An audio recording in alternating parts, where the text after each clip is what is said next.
people? Welcome back to a brand new episode of the Rich Sports Report. It's your favorite host, Cozy Rich, and we got a jam-packed episode for y'all this week.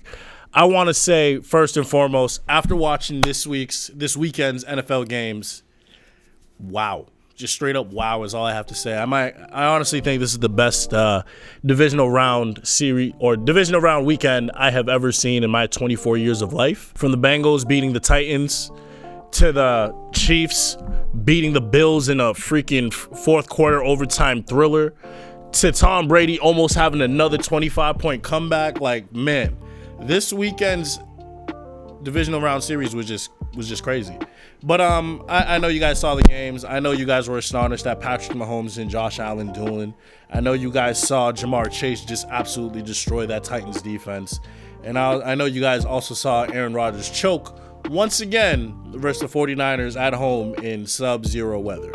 It is what it is. That man's leaving the Packers after this season. It's the writing's on the wall, and it is what it is. But I want to talk about the conference championships. We have the Rams versus the 49ers as well as the Bengals versus the Chiefs. And I really don't know who to call. For all of y'all that haven't been keeping track with the sports report from the beginning, my Super Bowl picks are out. I picked the Steelers and the Packers to make it to the Super Bowl. They both made it to the playoffs, so give me that at least. But with that being said, both teams are out. Didn't even make it to the conference championship. Now, I do think that the Rams are poised to make it to the Super Bowl, so I'm going to pick them versus the Chiefs. The Chiefs have gotten incredibly lucky. Their defense has bailed them out a lot, as well as the fact that they've been playing against piss-poor QB play. Dak Prescott the first round, as well as Aaron Rodgers not doing shit the second round, only giving his team 10 points. It's the MVP of the league this year. But they're versing Matthew Stafford not the Lions. That's the old Matthew Stafford. Matthew Stafford in the Rams, which features Van Jefferson, Cooper Kupp, the best wide receiver in football right now, as well as OBJ. And their defense is stacked with Von Miller and Aaron Donald.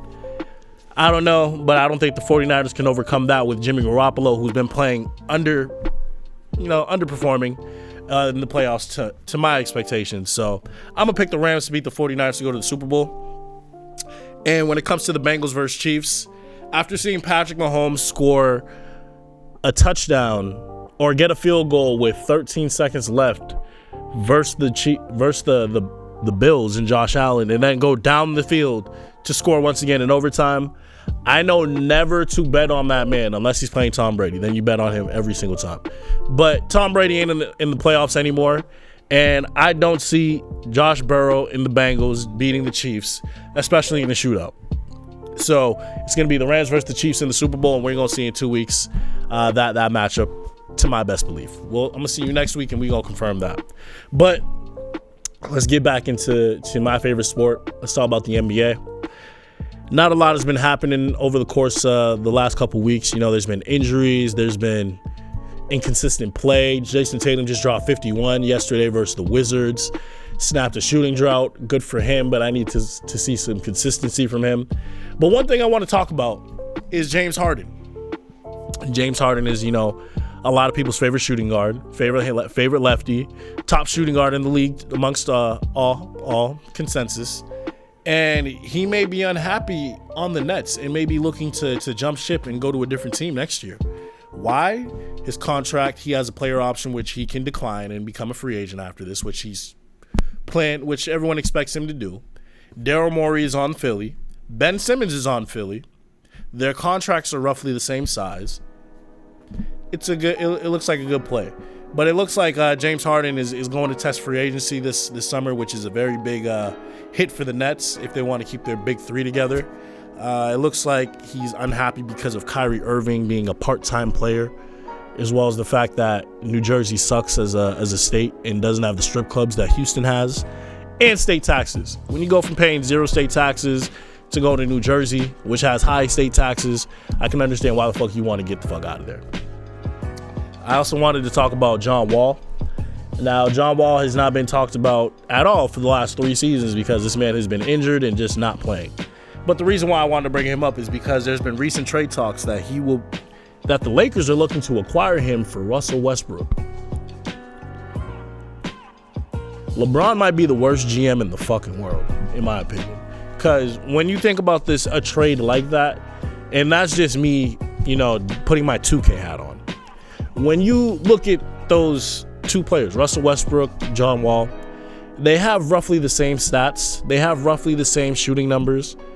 Obviously, John Wall wasn't averaging a triple-double, but they play the same type of ball. Neither of them are shooters.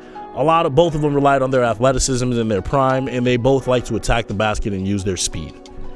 John Wall coming off the Achilles injury, not really playing in 3 years, making $44 and then $47 million next year.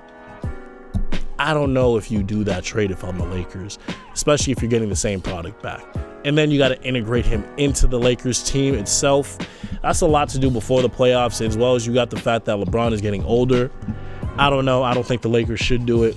But I would love to see John Wall play in the Lakers uniform and play again because he's not getting any burn on the Rockets. The flip side of that deal, though, if the Rockets were to do it, they'd just get rid of Russell Westbrook and buy him out immediately, and he could join any contender that he chooses. Now, other than that, the NBA is just preparing for the All-Star game, All-Star season, really. And they just made some really big announcements surrounding the Rising Stars game. Now, it's going to be 4 teams, 28 people total, 28 players total, with 4 G League players, 1 on each team. The teams are going to consist of 7 players each. It's going to be 12 rookies, 12 sophomores, 4 G League players. And it's going to be first game to 50 versus A team and the B team, and then C team versus D team, and then second game, winner of those, placed to 25. And if you have been doing math, 50 plus 25 equals 75, and that's to celebrate the NBA 75th anniversary. So I like what the NBA is doing for the Rising Stars game. They're going to highlight some G League talent as well. I think that's really dope. We get to see players we haven't been seeing all year, as well as the fact that we get to see 4 teams instead of 2. I think it's going to be very competitive. I think it's going to be very fun, and I can't wait to see All-Star Weekend. But other than that, I really don't have anything else for you pertaining to the NBA. MLB looks like they're still in the lockout. For you, those of you that do like baseball, it looks like they might be canceling games if they can't come to an agreement, and it looks like they're not coming to an agreement. So if you're a baseball stan, I'm sorry, but your season may be postponed. And as for the NHL, it's the NHL. I'll get back to you on that. But it's been the Rich Sports Report. It's been your favorite host, Cozy Rich. I've had a great time having this episode with you, and I'm going to see you guys next week. Love.